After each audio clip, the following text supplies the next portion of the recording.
So I'll take you back to September 4th. We're in the wee small hours. The city was shaken. My family and I were awoken. We huddled onto the doorsteps, and we were there for a good 30-40 minutes. The initial earthquake seemed to last forever, and the rumbles and the aftershocks just continued. That day, we awoke to find no power, and our only communication was with our neighbours, made sure everyone was okay. Later on that afternoon, we were fortunate. We're based in the west. I'm in Hallswell. You may have picked up on the story of the west side and east side of Christchurch, the shower city and the refugee city. We're currently in the shower city. And so I managed to pair up the phone, flip the phone on, to find a barrage of missed calls and voicemails and text messages from our members. So Unite Union, we represent the fast food, hotels, cinemas, call centres, retail, language schools. This is the service sector, basically. Those that aren't on fixed incomes, those that are working casual hours and casual contracts. What that means is their rights at work are severely limited. In response to those calls, within a matter of half an hour or so, I found myself outside a KFC store, holding a meeting with some very frightened and very scared workers. We had a meeting then and there. Do you guys want to continue working? No? Okay, all right, we're going to close it. We closed the store. We were in a state of emergency. We told the bosses we're not prepared to be here, and we locked the doors, and we were gone. Didn't hear a thing from the company because they knew that if they took us on, we were going to the press and explain the story. We sent a very firm message from the very beginning that we weren't going to tolerate poor, bad practices to our members and to those most vulnerable workers in our community. The following day, I requested a team of organisers to be flown down from Auckland. Eventually there was 3 of us. My kitchen table became our office. That was our base of coordination. We called as many members and delegates in the area, and we coordinated site visits from the north of the city all the way through down to the south. We were basically making it loud and clear to each store that we were not going to tolerate any bad behaviour. We also released our first press release that Monday afternoon. Just out of interest, are there any union organisers or officials with us this evening? Oh yeah, just you. Helene is a colleague here in Wellington. I'll let you off, Helene. Oh, okay. Hey, how you going? Good one. All right. Pleased to hear it. It's good. Basically, within the first day, we did our first press release, and the press release was highlighting our concern for the low-paid workers in Christchurch. The media footage throughout the initial stage of September, and we've also seen in February, was property and central business district. There was no concern for workers, there was no concern for your average Joe Blogs on the streets. And we shouted and screamed till we were blue at the fact that we were seriously concerned for those that were not on fixed income. What on earth were they going to do? That night, watching Campbell live at 7 PM, he was live in front of John Key, and his very first question was, what are you going to do for the workers? Oh, thank God.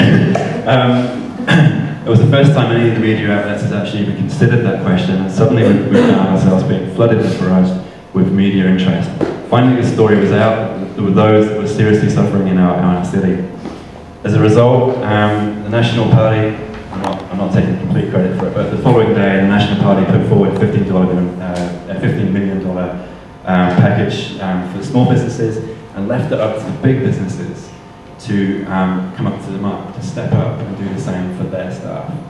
That was a line drawn in the sand for us. That meant the big companies that we deal with, McDonald's, KFC, Millenniums, Copthorne Hotels, that for us meant that these guys had to do the same. And we put it out in a follow-up press release saying that we would name and shame any employer, large or small, that used this to their advantage and put the workers in the last and the back burner. Within a very short space of time, we had drawn up a list of companies that we knew of that had misbehaved. The vast majority of the companies that we deal with came through. They sort of heeded the warnings. The companies that failed to support our members, I'll happy to name them, was First Security, a large multinational security company. Their call centre is based in Christchurch. There was also Garden City Bowling. Garden City is a very large multinational entertainment company. They've got a bowling lane in the city. There's also Subways and Reading cinemas. We put the list out. We called it the Tour of Shame. And by the time the Tour of Shame took place, 2 of the 4 companies had come through and done the right thing. The main issues with these companies were at First Security. The staff, it's a 24/7 operation. The staff were forced to come in.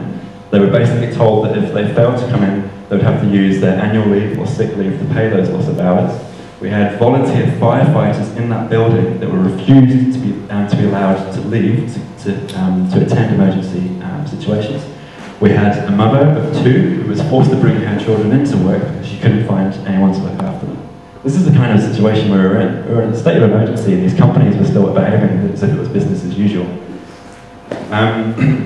Reading cinemas, Subways, and Garden City Bowls all forced their staff to use annual leave after the initial 2 or 3 days from the September quake. They were closed, there was no work available, we can't afford to pay them, they'll have to use their own allowances to pay for that. That's the kind of world we're living in these days, unfortunately. The Tour of Shame turned into a bit of a media frenzy. It was a kind of surreal experience of about 20 of us with placards that had hard hats, flags, banners, and we went from one site to the next with the media tailing after us. Unfortunately, at that point, I was still relatively new to Christchurch, so my bearings were pretty useless. Lots of U-turns and confused looks from the media. But the story got out, and thankfully, all 4 companies that we had highlighted all came through, and they all reimbursed their staff, and they all basically apologised to the staff for their actions at that time. So, the February quake is a different story entirely. You don't need me to tell you that. But it was a different story from our members' point as well. The companies that had misbehaved in September were the first to be on the phone to tell us what they were going to do. KFC's and the Restaurant Brands Company paid their staff for the best part of a month until the stores reopened. First Security were the first to call me, the first to give me emails and correspondence to reassure exactly what was going on with staff. It was a massive difference. What I feel happened in September was it was us buying an insurance policy, just in case this happens again. The companies that we deal with were coming up and playing the game correctly. The reality for my patch, Christchurch is my patch. I'm the sole organiser in Christchurch. I've lost all the hotels that we represent, bar one. I've also lost a Wendy's store, Josh, who you saw in the video footage. The store hadn't been open for more than 6 months, and lost about 30 staff being made redundant. We also lost all of our language schools. There's 5 of them. They employ the best part of 100 plus staff, and they're now all unemployed. Ultimately, the situation in Christchurch, we're being led to believe that things are on the mend, that things are moving on, that the powers that be are doing their job, and to sit back and don't worry. Things are only just starting to really set in. People are being made redundant left, right and centre. On the way here, I was called from another worker from my last remaining hotel in the city, who's just been informed that there's going to be a meeting on Tuesday, and yeah, it looks like they're going to be made redundant. Redundancies, mass unemployment, communication levels with the local council. I'm sure Al will go further into describing some of the issues that are on the horizon. United's done its best for its members since September, and as a result of the actions we did in September, we stemmed the severity of what happened in February. I guess the moral to the story is we didn't wait, we took direct action then and there. We told the companies that were misbehaving this was not acceptable. The moral of the story tonight hopefully will come across that if we sit back and allow this tidal wave of madness that's taking place in Christchurch, if we sit back and allow this to happen, we're not going to get a second chance at this. People are going to be pushed aside. The most vulnerable people, particularly in the East, have been forgotten. And we need to organise, and we need to start taking action, and we need to start believing in ourselves and our communities if we're going to stand up against this tidal wave that's hitting Christchurch at the moment. I'll wrap it up there. I want to thank you for the time.